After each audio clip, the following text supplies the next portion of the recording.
Okay, in this Navier-Stokes solution example, we're going to look at a porous wall. So we're going to have a horizontal wall here, and it's going to be porous, meaning that we have some flow that comes out of it. And I'll just say that the flow coming out is uniformly equal to v. So the vertical velocity here is v. Let's put a coordinate system on here so we can refer to y and x direction. So we'll say that's the y direction, this is the x direction. And this wall, we'll assume, just kind of goes on infinitely in the left and right directions. And then we'll say that the flow far away from the wall is equal to capital U in the horizontal direction. This is as y goes to infinity, as we get really far away from the wall, the horizontal velocity is capital U. And in between these points, all the way in here, we'll say that we have some incompressible constant viscosity Newtonian fluid. Okay, so we've got some vertical flow coming out of the boundary the way I've drawn it here, and it's eventually going to go horizontally once we get, well, at least it'll have a horizontal component equal to capital U as we get far away. And what I want to do is find the x and y velocities everywhere in this flow field, and then also see if there are any restrictions on the u or the v that I have to be careful of. So this will be a Navier-Stokes solution problem, because what I'm trying to do is find the velocity field.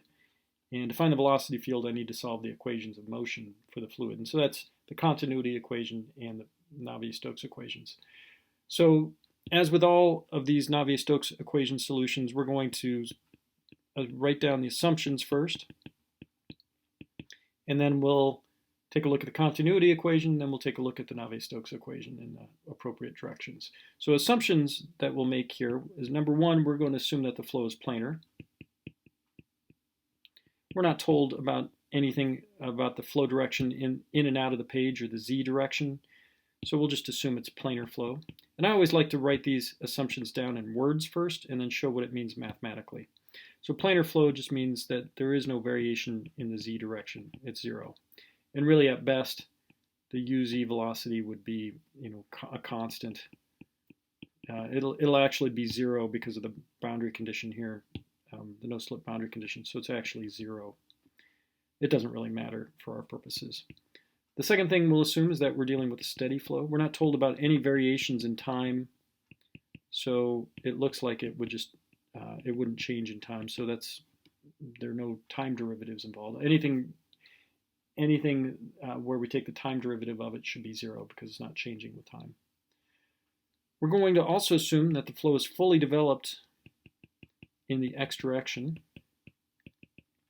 What I mean by that is that the velocity profiles don't change in the x direction. Oops, that should be a dy, dx, duz, dx. That the velocity profiles don't change in the x direction. So because this is infinitely long, there's no reason to think that the velocity profile here would look different from the velocity profile here or the velocity profile here. It's infinitely long and it all looks exactly the same, so there should be no dependence on x. So that's what this term is saying. I'll also assume that gravity can be neglected. We're not told about gravity in here at all, so I'm just going to neglect gravity. That's just one of the assumptions I'm making.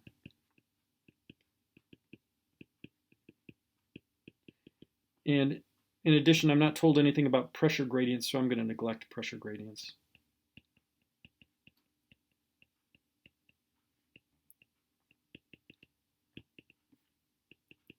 This is just the problem I'm trying to solve. I'm just defining the problem so that I don't have gravity or pressure gradients. You could certainly try to solve the problem with gravity and pressure gradients, but for the problem I'm trying to solve, I'm not going to have those in there.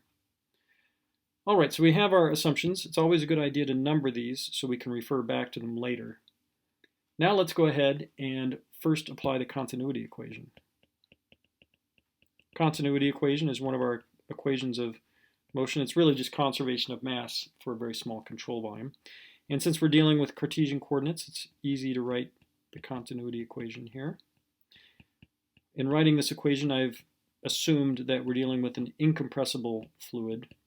I sort of said that at the very beginning of the problem statement, but we're assuming that we're dealing with an incompressible Newtonian constant viscosity fluid. So if the fluid's incompressible, this is what our continuity equation looks like. Let's go ahead and simplify things. So we're saying that we're dealing with a planar flow, so that duz dz term is 0. That's assumption number 1. And this is a good way to simplify the equations. If something's 0 or equal to some value, go ahead and write it down and then state why. So saying number 1 here, that it's planar.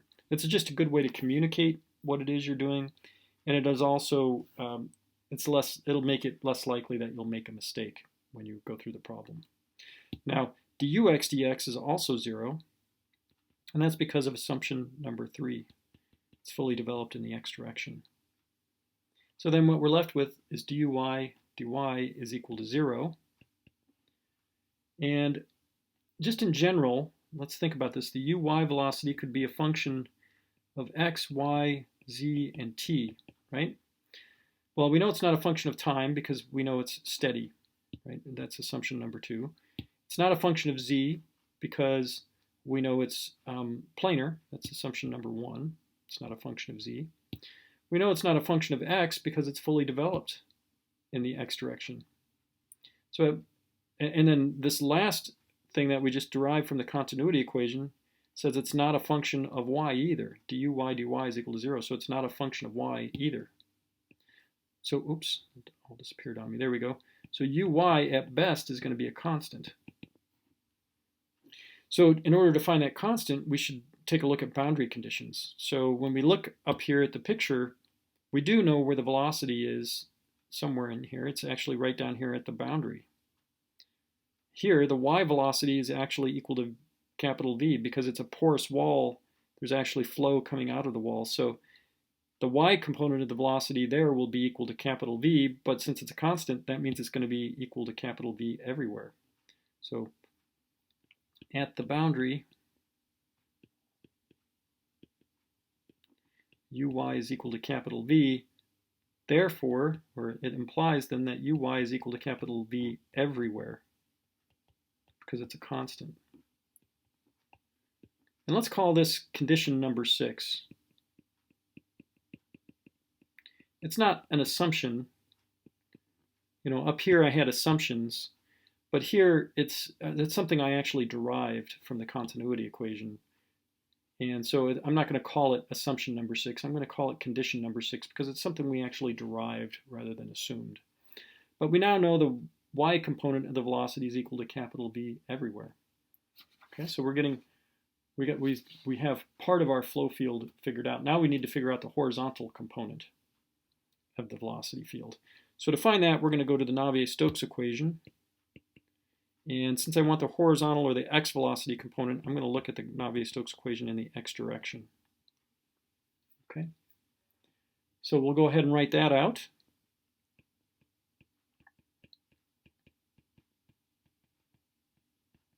So to find the Navier-Stokes equation in the x direction, you can look it up in a table, look it up on the web. It doesn't really matter. We wouldn't expect you to have it memorized. Once you've done enough of these problems, you'll end up memorizing, at least in Cartesian coordinates, because it's relatively simple to remember it in Cartesian coordinates. It doesn't look simple, but once you understand what each of the terms represents, it is actually pretty simple.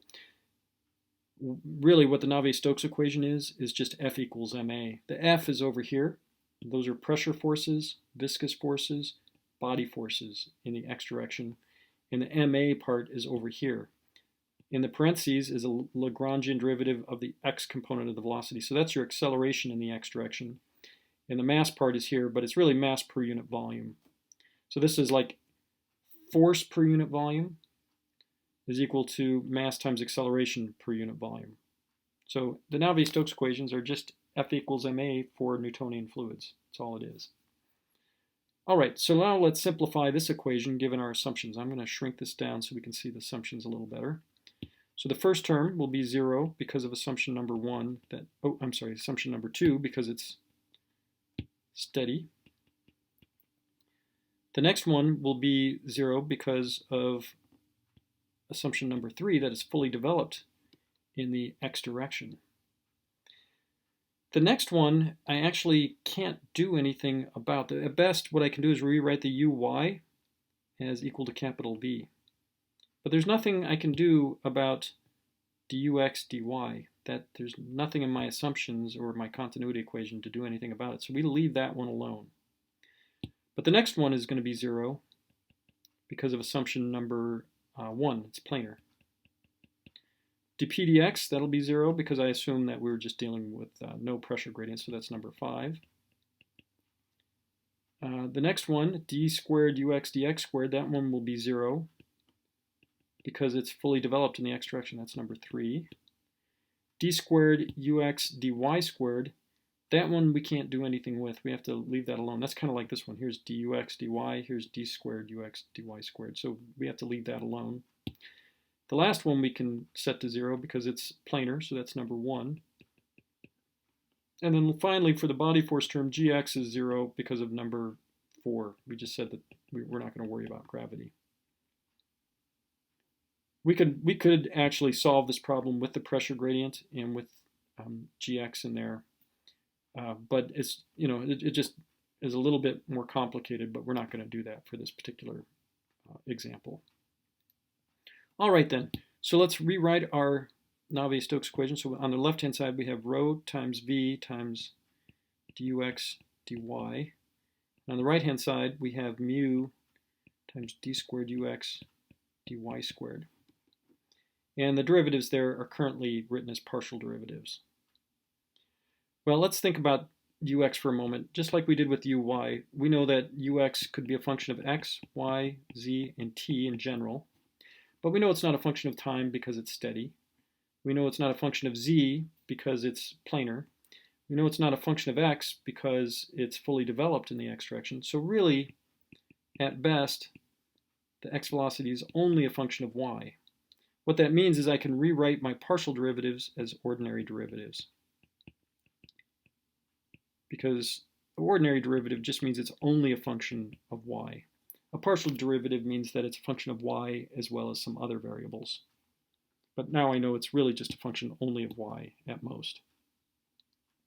All right, so we now have this differential equation that we need to solve. And to solve that, I'm just going to do a little substitution. I'm just going to let alpha equal dux dy, so that the equation is rho v alpha is equal to mu times d alpha dy. And then I can rearrange that. So I then have, let's see, I'll put the mu on the left-hand side. So this will be rho v over mu times dy is equal to d alpha over alpha. I've just rearranged the equation. And then I can integrate both sides.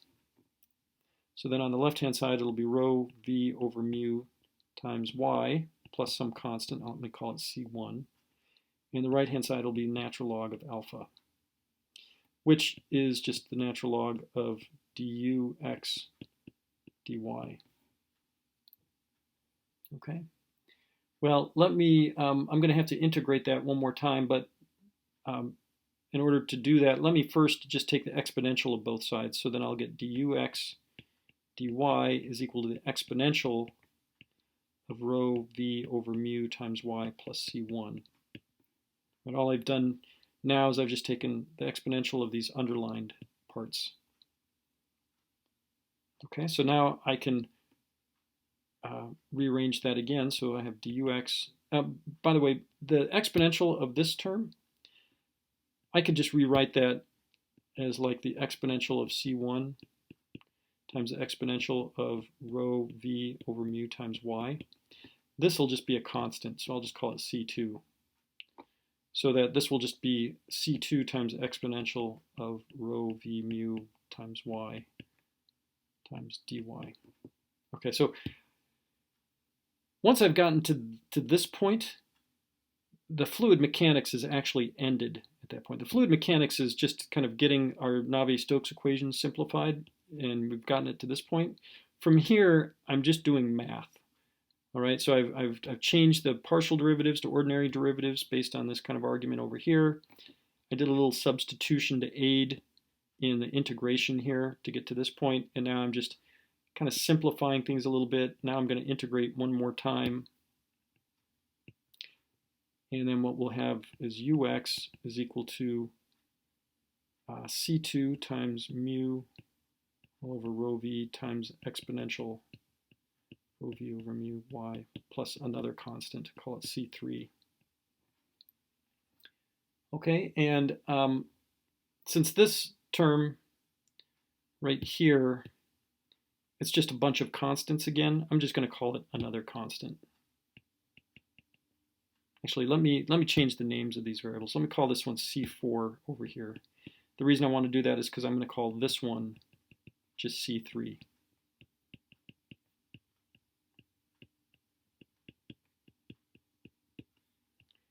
So that's what my velocity field in the x direction should end up looking like.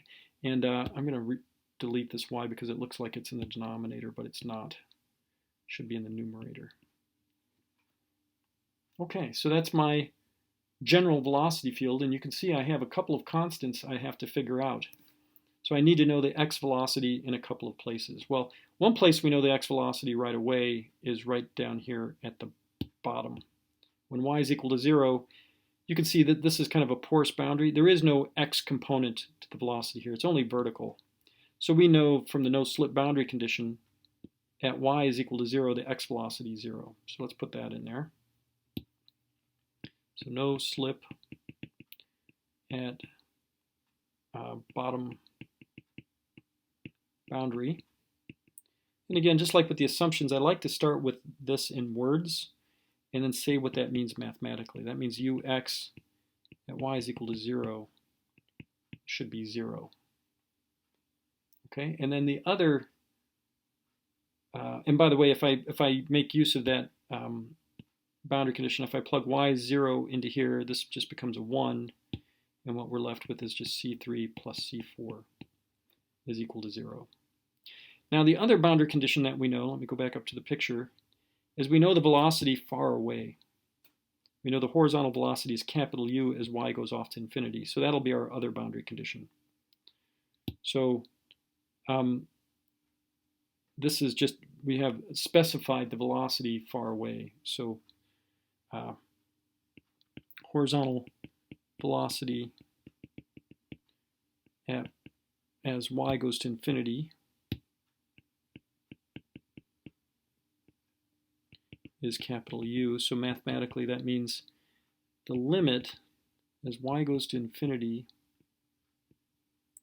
let me redo my infinity symbol there, it looked terrible. The limit of that horizontal velocity as y goes off to infinity should be capital U. So I can just write that out. The limit as y goes to infinity of c3 plus, I'm having a terrible time writing stuff down, c3 exponential rho vy over mu plus c4 should be equal to capital U. Okay. Let's think about this one for a moment here. As y goes off to infinity, you'll see if v is, so in general, rho and mu are positive numbers, right? And y, of course, will be a positive number because of our coordinate system. So if v was a positive number, as y goes to infinity, the exponential will go to infinity.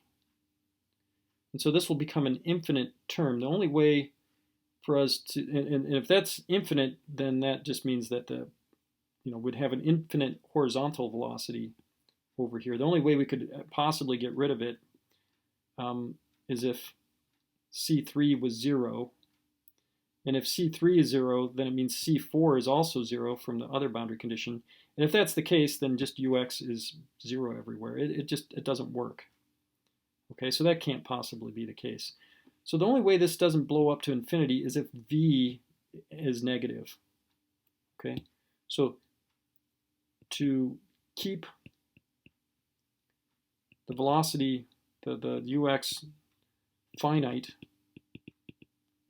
as y goes to infinity, we must have v is less than 0. It's the only way to keep this from blowing up to infinity.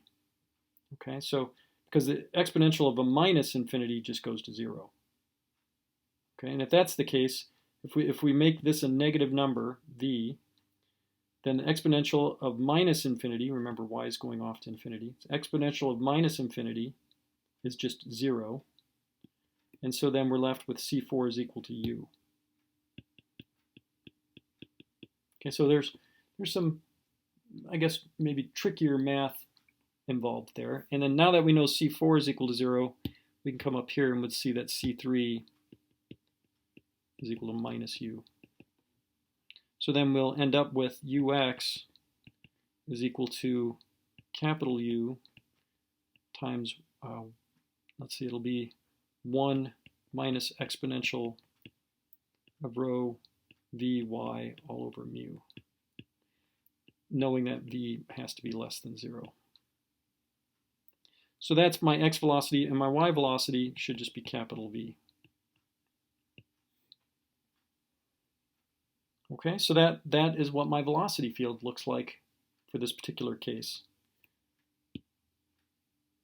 And if you sketched out the streamlines for this flow, it should look something like it's kind of coming up this way and then ends up going horizontally, kind of like that.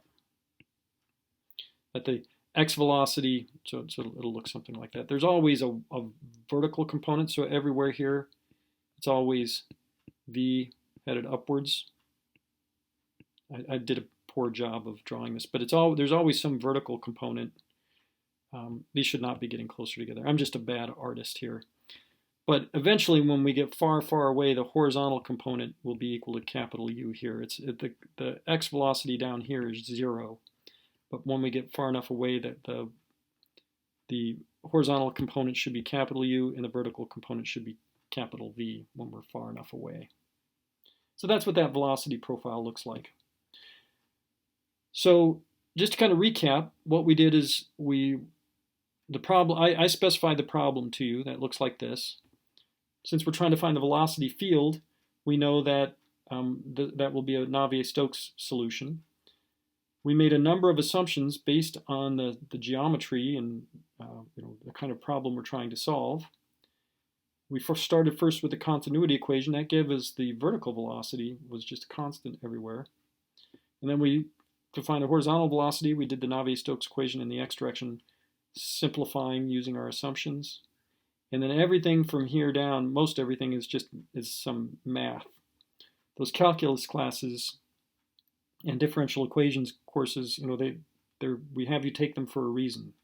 It's so that you can work the math portion of the problem. So we did the math portion to get down to this part. And then we came back to the fluid mechanics, and that fluid mechanics is the boundary conditions, expressing them in words and mathematics. Then we did a little more math just to argue that the horizontal velocity has to remain finite, so the vertical velocity v has to be less than 0. Actually, I made a mistake when I drew these streamlines. I should have drawn them with the arrows in the opposite direction, because I know that v is negative. So actually everywhere here where I had v pointing upward, the v is actually pointing downward, now that I look at it more carefully. So there's actually, the v is pointing downward in all of these.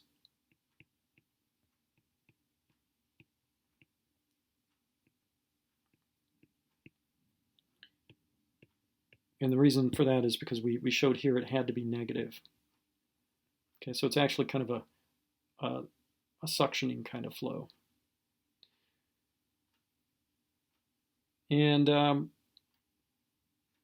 so that's ultimately what our velocity profile, actually I've drawn this very poorly. I didn't even draw that correctly now that I look at it. The velocity profiles should have looked like the following. So I apologize for sketching this out incorrectly. I just wasn't very careful. The velocity profiles should look like this. They're actually being suctioned inward. So it's coming down with v here.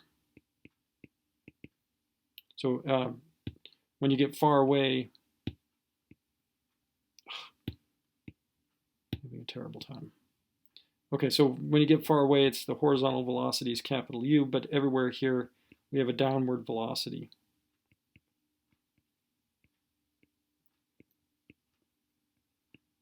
Okay, I think I got it right this time. I apologize for taking a little while to finally get it worked out. So that's what the what the streamlines should look like here. 0 horizontal velocity here. Far away, it's the horizontal component is capital U, but it's a V pointing downward everywhere because the V is less than 0. Right? So it's actually headed downward. And if you wanted to get these streamlines, we could go back to our FlowViz work where the slope of the streamline is just the same slope as the velocity component. So you could actually calculate what the streamlines look like from that expression there. All right, we'll go ahead and end the example at that point.